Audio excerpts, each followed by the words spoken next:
La question du vortex est une des questions plus importantes, très importantes au niveau de la structure de l'eau.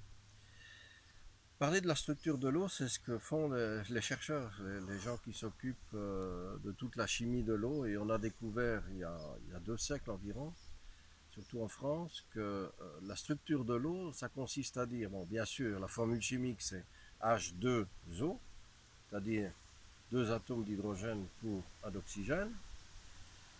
Mais pour constituer une structure de l'eau, il faut que ces cellules se regroupent. Donc, au travers des atomes d'hydrogène, les structures, les molécules d'eau se regroupent et forment ce qu'on appelle des clusters. Donc, ce sont des aggroupements de cellules qui, en fonction du traitement qu'on a fait à l'eau, eh bien, on aura des clusters, puisque c'est le nom qu'on donne à ces boules. On va dire, on peut les comparer à des ballons de football avec des facettes. Eh bien, ces clusters vont être plus ou moins énormes. Il peut y avoir jusqu'à 100, 200 cellules d'eau regroupées. Mais la difficulté, c'est que cette structure d'eau ne correspond pas bien à ce que notre organisme peut assimiler.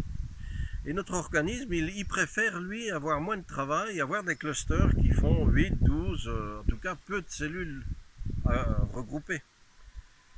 Donc il faut transformer les cellules qui sont, les groupements de cellules, les clusters qui sont grands, en petits clusters. Et il y a un système très mécanique qui fonctionne très bien, c'est ce qu'on appelle le système du vortex. Ce dont on parlait tout à l'heure dans l'enrichissement de l'eau par les tourbillons, on appelle ça un vortex et on peut recréer ces tourbillons artificiellement.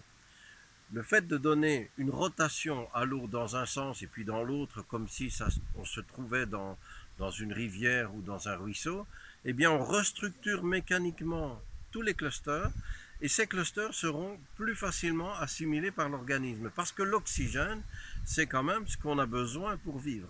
L'hydrogène nous donnera de l'énergie, bien sûr, puisqu'on est capable de transformer l'hydrogène, mais l'oxygène a besoin de rentrer pour alimenter d'abord nos globules rouges, puisque c'est le sang qui transporte principalement l'oxygène, mais aussi de pénétrer les parois de tous les organes, les parois des veines, des artères et de la peau tout simplement. Il faut que tous les tissus soient alimentés en oxygène. Eh bien c'est la qualité de la structure de l'eau, c'est-à-dire la dimension des clusters, si on résume ça ainsi, qui permettra à l'organisme de mieux assimiler l'eau. N'oubliez pas que votre corps, c'est quand même une quantité d'eau importante, puisqu'en fonction de l'âge, vous aurez entre 55 jusqu'à 75 et dans certaines parties du corps 85% d'eau en masse, mais que votre corps c'est surtout 99,8 ou même 0,9% de cellules. Donc on fait bien la différence entre le poids ou la masse et les cellules. Vous avez pratiquement 100% de cellules d'eau et il y a très peu de cellules matière. C'est là où toute la différence entre cellules et masse est importante. Vous devez prendre soin de votre corps. N'oubliez pas de boire de l'eau, on en reparlera plus tard dans d'autres petites vidéos, mais surtout buvez une eau de qualité.